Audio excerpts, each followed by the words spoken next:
was our leading force. Had the vision really carried through on things. His name was Wade Blank.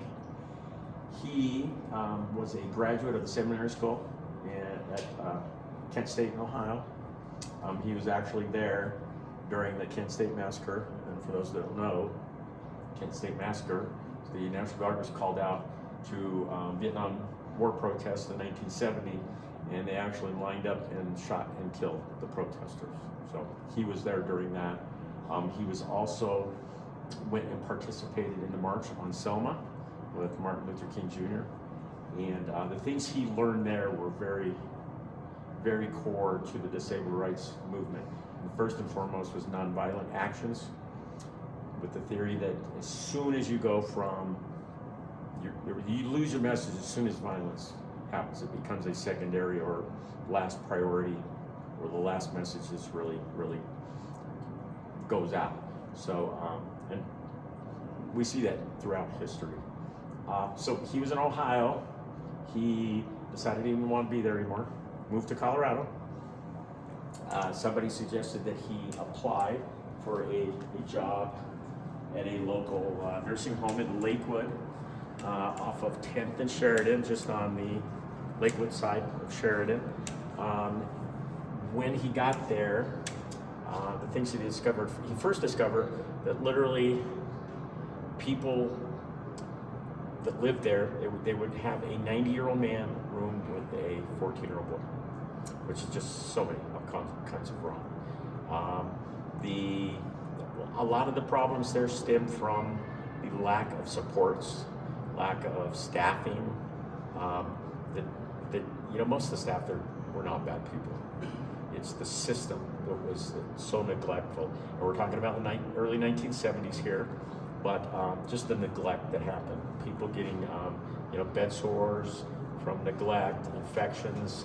One of the practices at the nursing homes was called snowing. You heard of snowing before? So snowing, if you are highly medicated, you don't go to the bathroom as much, you don't eat as much, and you don't cause any problems. So they literally lined people up and gave them sleeping pills or medications to sedate them on a regular basis, on a daily basis, to keep them inactive. One of the first things that Wade Blank did was he created a youth wing. He was actually the activity director. So, young adults, you think nursing homes just being old people, currently they aren't. There's a large portion that are young adults too. So, and at this nursing, that was the case. He started doing some fun things with them, field trips. Like they went to a Pray for the Dead concert, back in the day.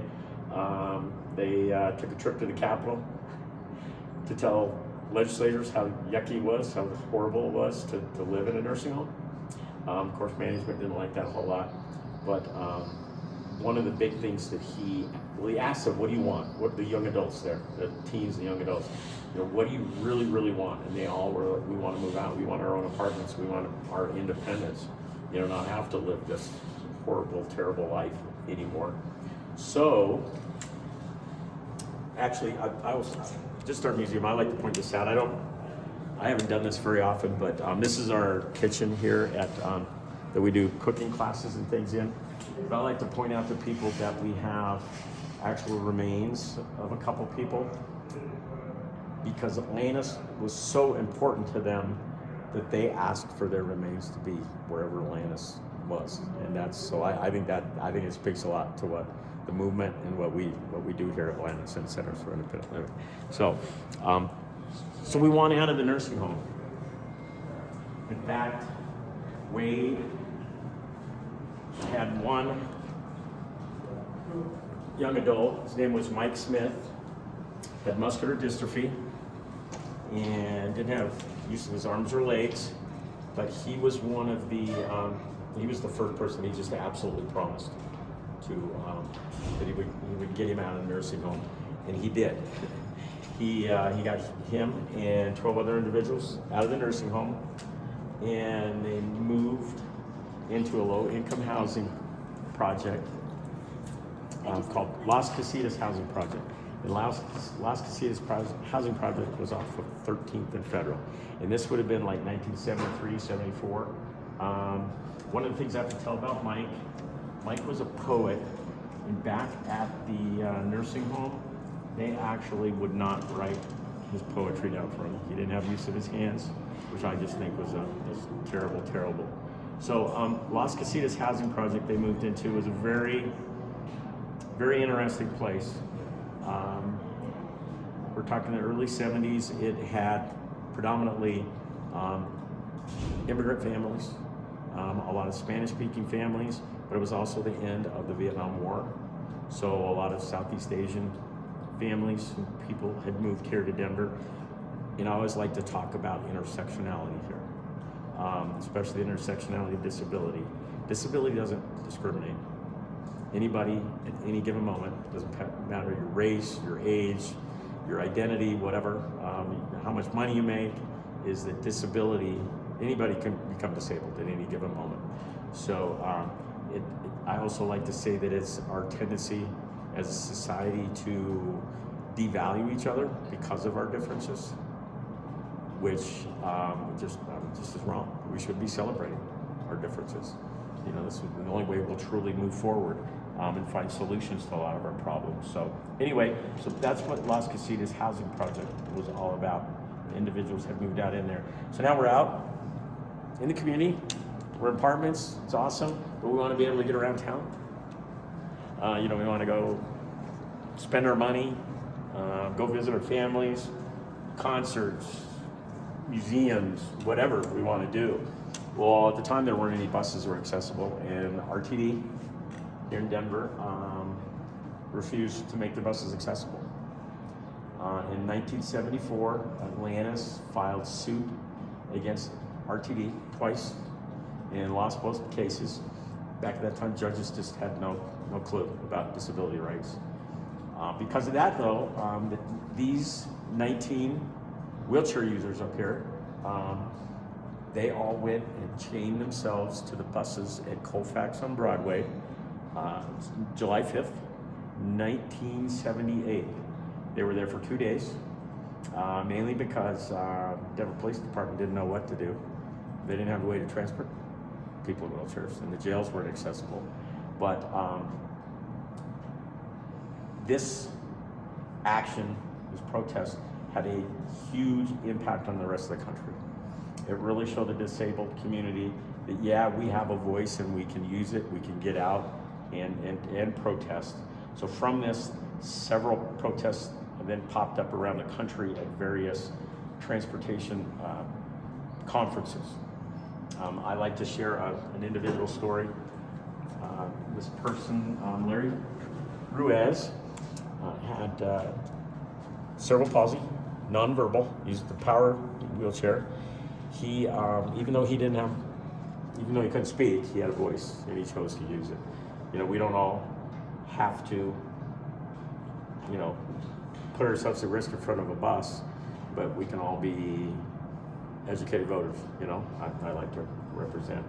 So from this, being this visible, there's an organization that this was the birth of these 19 of, it's called ADAPT.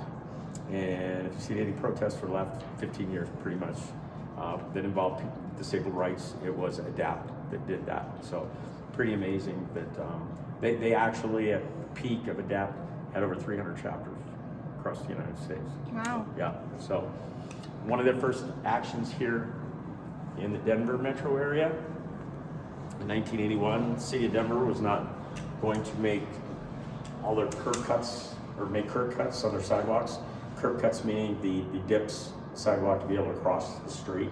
So a group of folks, adapters, went and bought sledgehammers and broke the sidewalks out at the corner of Colfax and Broadway. So the Gang of 19 was at the corner of Colfax and Broadway by the Capitol. The Colfax seems to be the heart, the blood flow of the disabled rights movement here. So they went that, and they actually put in their own curb cuts. They took the concrete mix and made them. And then if we come over here, this is actually the piece of concrete they broke out off the sidewalk, which and I encourage people to touch it because it's good luck, I think. But you don't actually get to touch an artifact. I think it's amazing that they had the whereabouts to keep the piece of concrete, to know how important that would be. So, and then on, our next big adapt thing.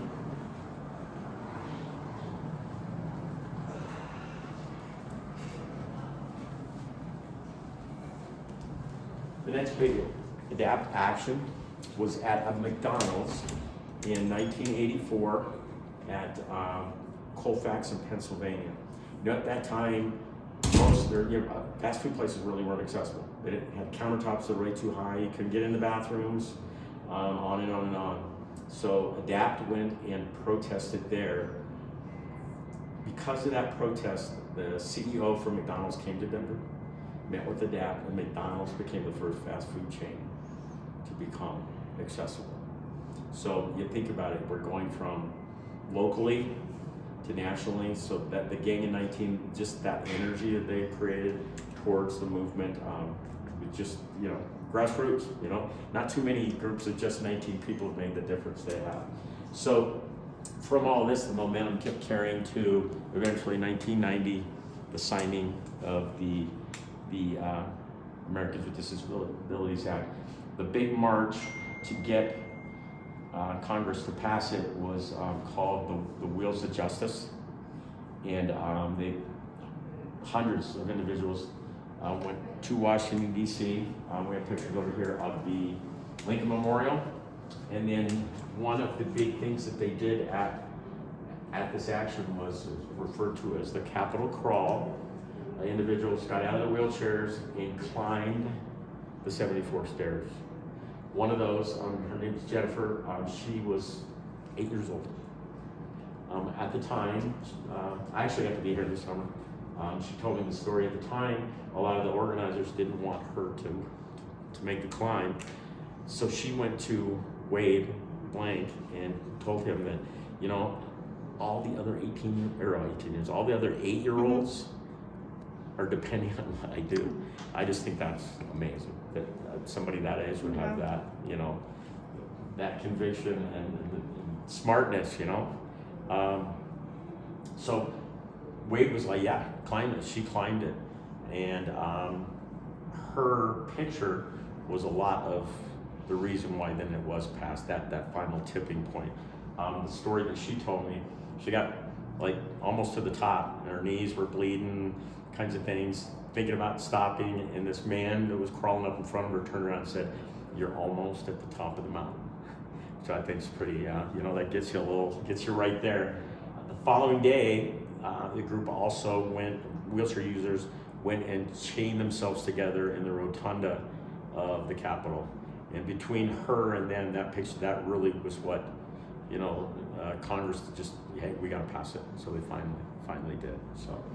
Were there people from Denver who went there? I'm sorry? Were there people from Denver who went there to the Capitol? Yeah, so one of the people, a lot of the originals of the Gang of 19 were there. Where's she at?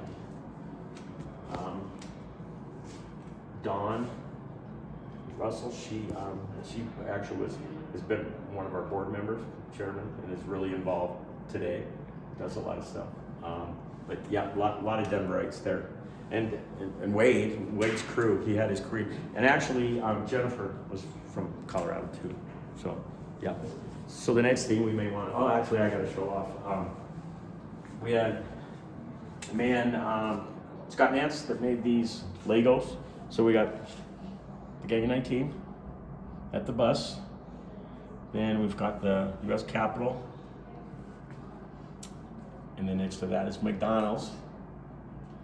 And then next to that is the Capitol Crawl. Wow, that's great. The person that actually made these years ago, he called here several months ago and actually asked, so are those in a box someplace? Or no, they're a major part of our tours. He was like, keep them, please, keep them. So if you want to take a break for a second, we're going to go out into this hallway. Okay. So you don't